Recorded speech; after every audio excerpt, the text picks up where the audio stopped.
शिक्षण प्रक्रिया के क्षेत्र में गृह कार्य का स्वरूप निर्धारण करना आवश्यक ही नहीं अनिवार्य भी है।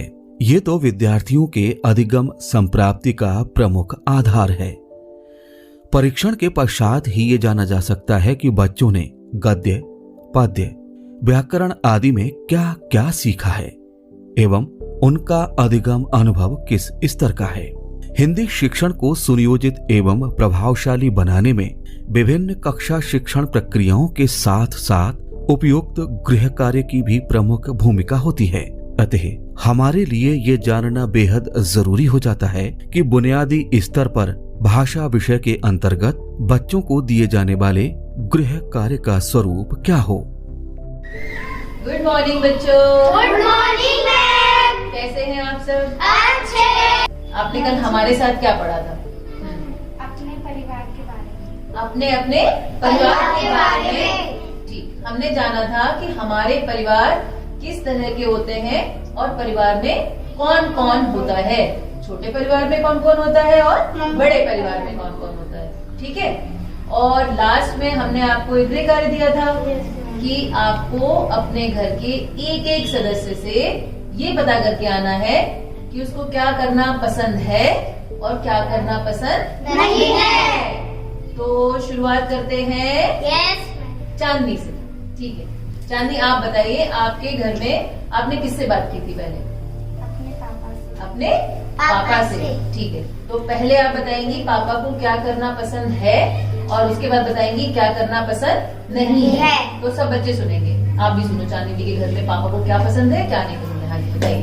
मैम जी, हमारे पापा को आलू गोभी की सब्जी पसंद है और हमारे पापा को बाहर घूमना पसंद है। तो चांदनी दीदी ने बताया उनके पापा को आलू गोभी की सब्जी पसंद है और बाहर घूमना पसंद नहीं है। इस प्रकार हम कह सकते हैं कि गृह कार्य का स्वरूप सिर्फ लिखित होना अनिवार्य नहीं है, अपितु हम बच्चों को उनके पठन पाठन से इतर विद्यालय से बाहर पाठ सहगामी क्रियाकलापों के रूप में जो भी कार्य देते हैं वो गृह कार्य की श्रेणी में आता है।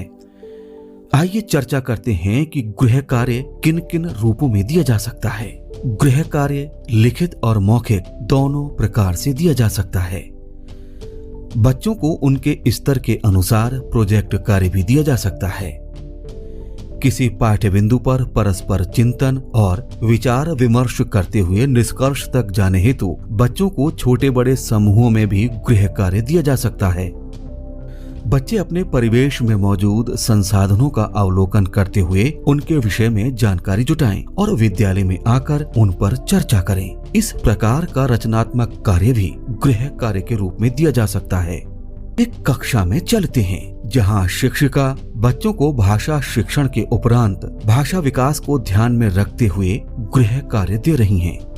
तो बच्चों, हमने अभी वर्णमाला सीखी। वर्णमाला में हमने ये भी सीखा, ये भी जाना कि हमारे जो नाम का पहला वर्ण है वो क्या है ना। हम सभी ने ये सीखा, जैसे नव्या का पहला वर्ण था ना, इसी तरह से स्वाति का जो पहला वर्ण था नाम का वो क्या था? सा। अब हम गृह कार्य में क्या करेंगे कि हम अपने घर के आसपास में जो भी वस्तुएं हैं वो हम देख के आएंगे, उनके नाम बताएंगे। जैसे मान लीजिए हम घर पर जाते हैं तो हम घर में रात में किस पर सोते हैं? स्वाति बेटे किस पर सोते हैं? खाट पर सोते हैं। Very good. और आप किस पर सोते हैं बेटा? बेड पर सोते हैं। आजकल तो मौसम कैसा हो रहा है? ठंडा। तो ठंडे मौसम में हम क्या चीजें रात में उड़ते समय प्रयोग करते हैं? कंबल। अब आपने जितनी भी चीजें बताएंगे ना, मैं अभी इसको ब्लैक बोर्ड पर लिख कर बताऊंगी। ठीक है स्वाति? जैसे स्वाति ने बताया कि हम खाट पर सोते हैं। ठीक है, खाट। ठीक है, खाट बोलो, खाट। ठीक है, फिर इसके बाद में आपने बताया बेटा कि हम किस पर सोते हैं? बेड पर। ठीक है, फिर आपने बताया कि हम क्या ओढ़ते हैं? कंबल। बहुत ही अच्छा, शाबाश बच्चों। अब इसमें जो इन सब का जो प्रथम वर्ण है, खाट का प्रथम जो वर्ण है वो क्या है? ख। क्या है? ख। बहुत अच्छा। बेड का जो प्रथम वर्ण है वो क्या है? ग। Very good. और कंबल का जो प्रथम वर्ण है वो क्या है?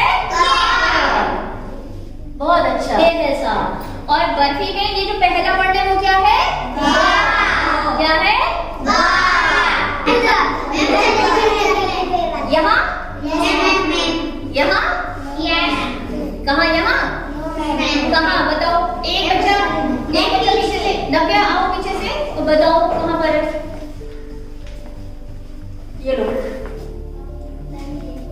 बोला करो इस पर। बाय, आओ। हाँ ठीक है, वो ढूंढने दो। दिलावर इसके बाद आप आना।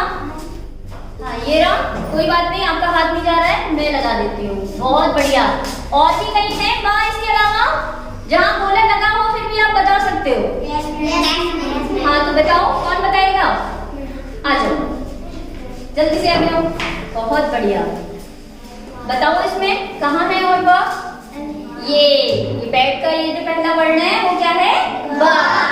तो देखो बच्चों, आज आपने पहला वर्ण तो सीखा ही, और साथ में ये भी सीखा कि अगर वो वर्ण पहले स्थान के अतिरिक्त कहीं और भी प्रयोग होता है तो वहां पर वो वर्ण उसी समान प्रयोग होता है, और उसका जो उच्चारण होता है, जैसे बा का उच्चारण यहाँ पर बैड है तो यहाँ पर कंबल है, उच्चारण वैसा ही रहेगा। ठीक है ना?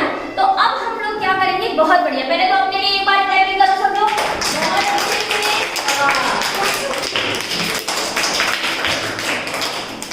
अब आप सभी लोगों को क्या करना है कि आप सभी लोगों को मैं होमवर्क दे रही हूँ। अपने घर पर जब आप रास्ते से घर तक जाएंगे और जब स्कूल आएंगे, अपने पापा को देखेंगे, मम्मी को देखेंगे, और ये देखेंगे कि वो लोग क्या क्या काम कर रहे हैं, और हम उसी में से कुछ शब्द आपसे पूछेंगे कि आपने क्या देखा, या आपको स्कूल से घर जाते समय कितने पौधे दिखाई दिए। इस कक्षा कक्ष के उदाहरण को दिखाने का तात्पर्य ये था कि हम सभी बच्चे को रुचिकर ढंग से बिना जताए या बिना उन पर बोझ डाले भी ज्ञान दे सकते हैं।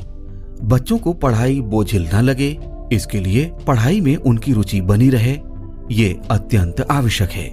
यहाँ पर शिक्षक की जिम्मेदारी हो जाती है कि वे बच्चों को पठन पाठन से किस प्रकार जोड़े रखें, ताकि बच्चे न सिर्फ शिक्षक की उपस्थिति में बल्कि घर में भी कुछ न कुछ करते हुए निरंतर सीखते रहें। अच्छा बच्चों, विलोम शब्द तो हमने सीखे हैं ना? Yes ma'am. तो आपको सब याद भी हो गए होंगे? Yes ma'am. ठीक है, तो आज हम एक गतिविधि करेंगे, और गतिविधि का नाम है ट्रेन चली भाई ट्रेन चली। और आपको करना क्या है? आपको बोलना है छुक छुक छुक छुक ट्रेन चली। ठीक है? और साथ में मैं एक शब्द बोलूंगी, उसका विलोम शब्द आपको बताना है। और विलोम शब्द जब आप बोलेंगे तो किसी वाक्य में बोलेंगे। जैसे दिन का क्या होता है? रात। रात। मैंने बोला सूर्य निकला, दिन हो गया, चंद्रा आया, रात हो गई, तो दोनों हो गए ना? ठीक है, तो करें ट्रेन चली भाई ट्रेन चली, छुक छुक छुक छुक ट्रेन चली। हाँ, दुख दुख सुख सबको आना जाना है। Very good. दुख का क्या होता है? सुख होता है ना? ठीक है, तो चलो ट्रेन चली भाई ट्रेन चली, छुक छुक करके ट्रेन चली। ट्रेन चली भाई ट्रेन चली, छुक छुक करके ट्रेन चली। पराया पराया को अपना बना लो। Very good. पराया का अपना होता है ना? पराया हो तो अपना बना ले। आपको एक गृह कार्य देंगे हम, है कि सभी बच्चे इस कार्य को करके लाएंगे, और कल हम इस पर चर्चा यहाँ करेंगे। पर टीचर ने बड़ी ठीक है बच्चों? रोचकता के साथ बच्चों को न सिर्फ विलोम शब्दों के बारे में जानकारी दी, बल्कि उनको विलोम यानी विपरीत और जुड़े हुए दोनों विषय पर चिंतन करने हेतु एक रोचक गृह कार्य भी दिया। भाषा की दक्षताओं, सुनना, बोलना, पढ़ना और लिखना के परिप्रेक्ष्य में गृह कार्य के स्वरूप में कुछ इस प्रकार के कार्यों का भी होना आवश्यक है। आइए देखते हैं।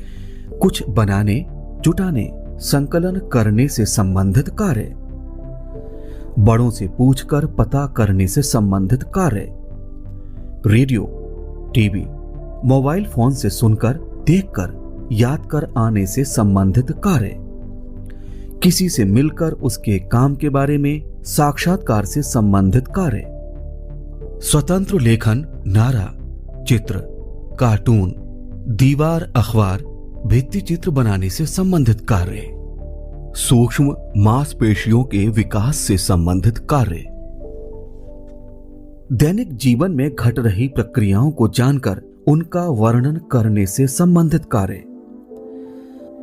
बच्चों के घर परिवार के सदस्यों की दिनचर्या, उनके कामकाज से संबंधित कार्य, हाट बाजारों में त्योहारों आयोजनों से संबंधित कार्य, नाटक, अभिनय, रोल प्ले से संबंधित कार्य, पाठ्य पुस्तक और कार्य पुस्तिका से संबंधित कार्य, बच्चों की विभिन्न परिस्थितियों से संबंधित कार्य।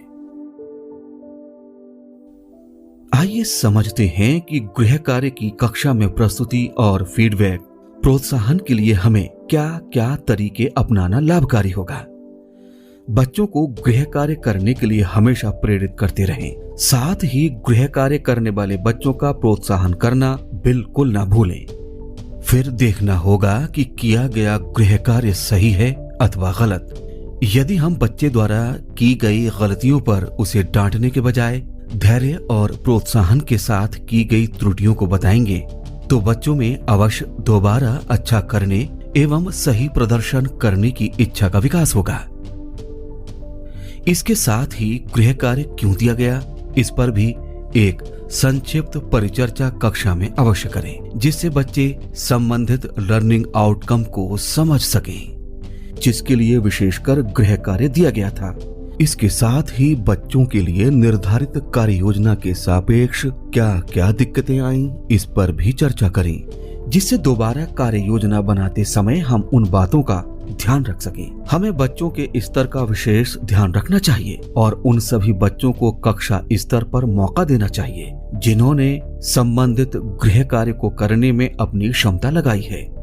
समय समय पर प्रोत्साहन मिलता है तो कार्य करने और कार्य को बेहतर करने की क्षमता का स्वयं विकास होता है। इस प्रकार हमने जाना कि बच्चों के गृह कार्य का स्वरूप जितना रोचक, आनंददायी और बच्चों को रचनात्मक सक्रियता देने वाला होगा, उसके परिणाम उतने ही प्रभावशाली होंगे। अतः शिक्षण योजना निर्धारित करते समय इस बात पर विशेष ध्यान देने की आवश्यकता है कि गृह कार्य नीरस, बोझिल और दुरूह न हो, बल्कि बच्चों में रचनात्मक सक्रियता को बढ़ावा देने वाला हो।